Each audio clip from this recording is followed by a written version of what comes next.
जय हिंद, वंदे मातरम, भारत माता की जय। दोस्तों, आपका बहुत बहुत स्वागत है आज की ताजा अपडेट में। तो एक बार फिर से हम आपके सामने हाजिर हो चुके हैं आज की लेटेस्ट ब्रेकिंग न्यूज के साथ। तो चलिए शुरू करते हैं।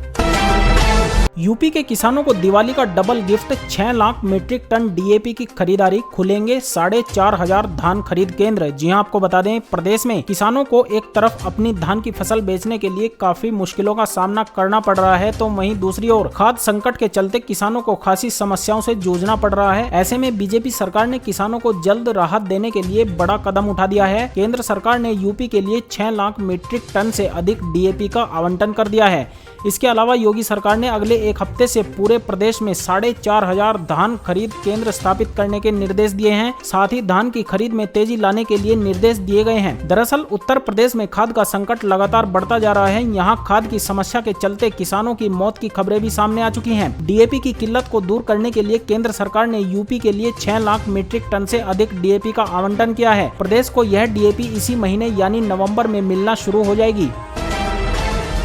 कोरोना टीकाकरण की रफ्तार बढ़ाने के लिए केंद्र ने कसी कमर। आज से शुरू हो रहा है घर घर दस्तक अभियान। जी हां, आपको बता दें, केंद्र सरकार कोरोना टीकाकरण की सुस्त रफ्तार को गति देने के लिए मंगलवार से हर घर दस्तक के नाम से महा अभियान शुरू कर रही है। धन्वंतरी दिवस पर शुरू किए जा रहे इस अभियान में उन जिलों पर फोकस किया जाएगा जहाँ टीकाकरण की गति बहुत ज्यादा धीमी रही है। इस अभियान के तहत घर घर जाकर कोरोना टीकाकरण के प्रति लोगों को जागरूक किया जाएगा। लोगों को इस घातक कोरोना संक्रमण के खिलाफ वैक्सीन लगवाने के लिए प्रोत्साहित किया जाएगा। प्रधानमंत्री नरेंद्र मोदी विदेश दौरे से लौटने के बाद टीकाकरण की गति को बढ़ाने के लिए राज्यों के साथ समीक्षा बैठक भी करेंगे।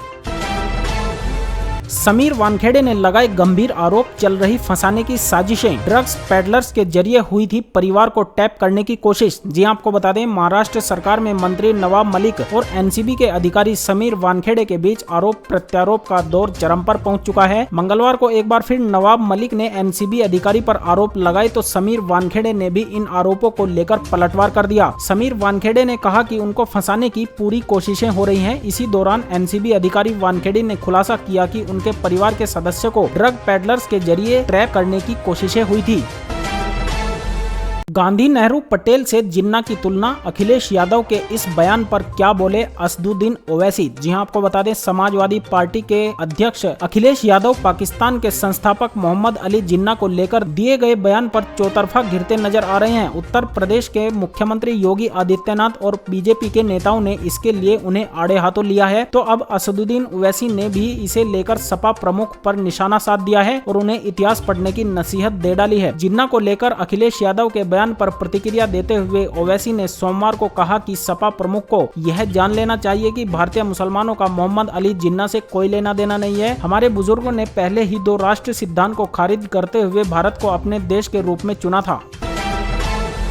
हो जाइए सावधान, आपके फोन पर तो नहीं आया कोई लिंक, हैक हो सकता है आपका मोबाइल। जी हां, आपको बता दें, दिल्ली पुलिस की साइबर क्राइम यूनिट ने विशेष तरह के ऐप और एक सॉफ्टवेयर की मदद से व्हाट्सएप को हैक कर ठगी करने वाले गैंग का पर्दाफाश कर दिया है। पुलिस ने इस मामले में नाइजीरिया नागरिक को गिरफ्तार किया है। पुलिस ने आरोपी के पास से एक लैपटॉप, 15 मोबाइल फोन और अन्य सामान बरामद किया है। आरोपियों ने ठगी के लिए एक अनोखा तरीका निकाला था। वह व्हाट्सएप को हैक करने के बाद पीड़ित के मोबाइल की कॉन्टैक्ट लिस्ट में शामिल लोगों को अपना अकाउंट नंबर भेज मदद के नाम पर ठगी करते थे। इसके अलावा कई बार सोशल मीडिया पर दोस्त बनकर तो कभी हर्बल सीड्स के नाम पर भी ठगी की जाती थी। इनके गैंग में कई लोग शामिल हैं। पुलिस की छापेमारी के वक्त वह फरार हो गए। पुलिस उनकी तलाश कर रही है।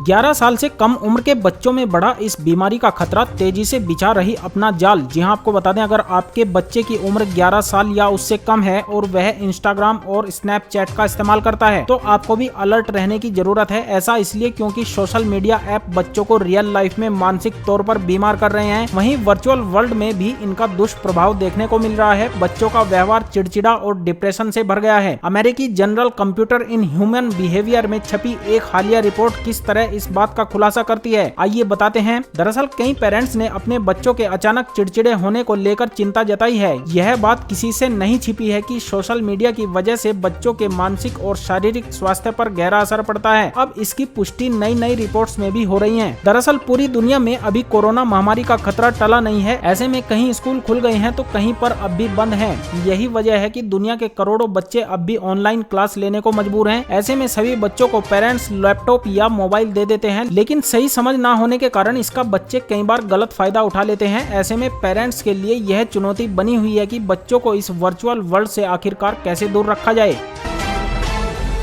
बीजेपी नेताओं के बयान से भड़के नवाब मलिक, मां बहनों के सम्मान पर पूछा तीखा सवाल। जी हां, आपको बता दें, महाराष्ट्र सरकार में मंत्री और एनसीपी के नेता नवाब मलिक ने आज फिर से प्रेस कॉन्फ्रेंस की। उन्होंने बीजेपी नेताओं के बयान पर आपत्ति जताई। उन्होंने पूछा कि क्या बीजेपी के अलावा बाकी नेताओं की मां बहनें महिलाएं नहीं हैं। नवाब मलिक ने पूछा कि अगर मेरे संबंध अंडरवर्ल्ड से हैं तो मुख्यमंत्री रहते हुए देवेंद्र फडणवीस ने इसकी जाँच क्यों नहीं करवाई। किसी माई के लाल में हिम्मत नहीं है कि वो ऐसा कहे। अगर देवेंद्र फडणवीस के मुख्यमंत्री रहते हुए यह सब होता रहा तो उन्होंने कुछ क्यों नहीं किया। उन्होंने कहा कि बाकी अधिकारी जब सामने आते हैं तो उनकी शर्ट 1500 रुपए से ज्यादा की नहीं होती, लेकिन समीर वानखेड़े की शर्ट 70,000 रुपए से कम की नहीं होती। इतने पैसे उनके पास कहां से आए? सब जानते हैं कि समीर वानखेड़े देवेंद्र फडणवीस के करीबी हैं। महंगे शौक रखने वाला शख्स ईमानदार कैसे हो सकता है?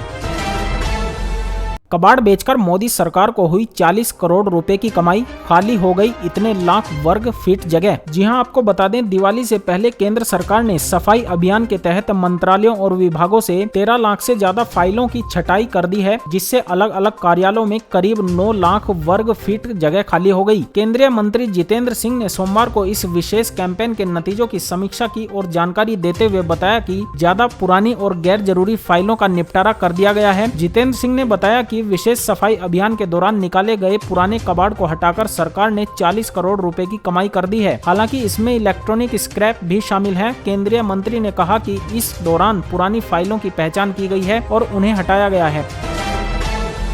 खालिस्तान के नाम पर पाकिस्तानियों से डलवाया वोट, फिर भी यूं टाई फिस हुई एसएफजे की साजिश। जी हां, आपको बता दें, खालिस्तान के नाम पर आईएसआई और सिख फॉर जस्टिस की पोल एक बार फिर खुल चुकी है। दरअसल इस बार खालिस्तान रेफरेंडम के नाम पर पाकिस्तानियों से वोट डलवाया गया। मीडिया रिपोर्ट्स के मुताबिक ब्रिटेन में कल हुआ खालिस्तान रेफरेंडम का आयोजन पूरी तरह से फ्लॉप शो साबित हुआ। इस आयोजन के दौरान खालिस्तान के नाम पर महज 100 से 150 वोट पड़े, जबकि खालिस्तान समर्थित इस ग्रुप ने 10 से 12,000 वोट पड़ने का दावा किया था। सूत्रों के मुताबिक कई लोगों को खालिस्तान रेफरेंडम के नाम पर वोट डालने के लिए पैसे भी दिए गए थे। भारत निकालेगा चीन का दिवाला, दिवाली पर ड्रैगन को होगा 50,000 करोड़ का नुकसान। जी हां, आपको बता दें, रोशनी का त्योहार दीपावली, जिसका नाम ही दीपों को उज्जवल करने के लिए पड़ा, उसमें बीते कुछ सालों में चीनी लाइटों और झालरों ने घुसपैठ कर ली थी। लेकिन पिछले साल से सरहद पर चीन की चालबाजियों के कारण लोगों ने आत्मनिर्भर भारत और वोकल फॉर लोकल को बढ़ाने का जो संकल्प लिया था, उसका असर इस साल दिवाली के त्योहारों में भी दिखने को मिल रहा है। दीपों के त्योहार दीपावली में दीप यानी कि मिट्टी के दिए की वापसी होती दिखाई दे रही है।